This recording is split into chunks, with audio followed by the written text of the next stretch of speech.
में मुनिस्तमाः आसी तुंगध्वजो राजा प्रपालन तत्परः सत् प्रसादं सत्यदेवस्य त्यक्त्वा दुःखमवापसः एकदा सा वनं गत्वा हत्वा बहुविधान् पशून्। सूत जी महाराज आगे की कथा बता रहे हैं। सतयुग की कथा है। सतयुग में एक तुंगध्वज नाम के राजा थे। वह राजा अपनी प्रजा को पुत्र के समान मानते थे। इस प्रकार का राजा भी एक बार भगवान का प्रसाद त्याग देने के कारण महा दुख को प्राप्त किया। वह जंगल में शिकार करने गए। बहुत से प्रकार के बने पशुओं का शिकार किया। जब लौटने लगे उन्होंने रास्ते में देखा एक बरगद का वृक्ष था। उसके नीचे बहुत से ग्वालवाल सत्यनारायण भगवान का पूजा कर रहे थे। इतने में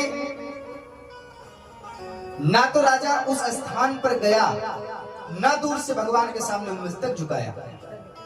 जब ग्वाल लोगों ने प्रसाद ला करके राजा को दिया तो राजा ने उस प्रसाद को त्याग करके चले गए। प्रसाद का अपमान कर दिया राजा ने। उस प्रसाद को त्याग देने के कारण राजा के 100 पुत्र मृत्यु को प्राप्त हुए।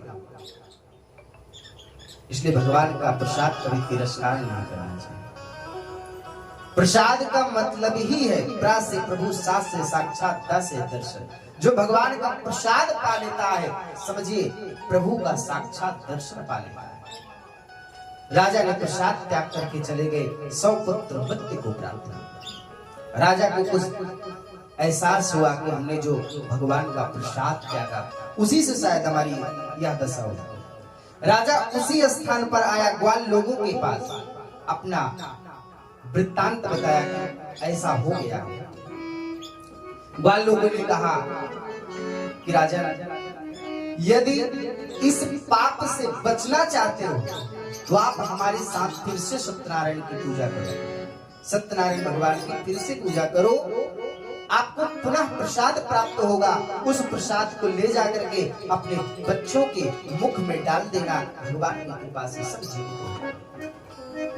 राजा ने ग्वाल लोगों के साथ फिर से पूजन किया, प्रसाद पाया, जिसके कारण उसके सारे पुत्र जीवित हो गए। जब तक संसार में राजा रहा भगवान की भक्ति करता रहा, अंत में वैकुंठ धाम को प्राप्त किया। सूत जी कहते हैं कि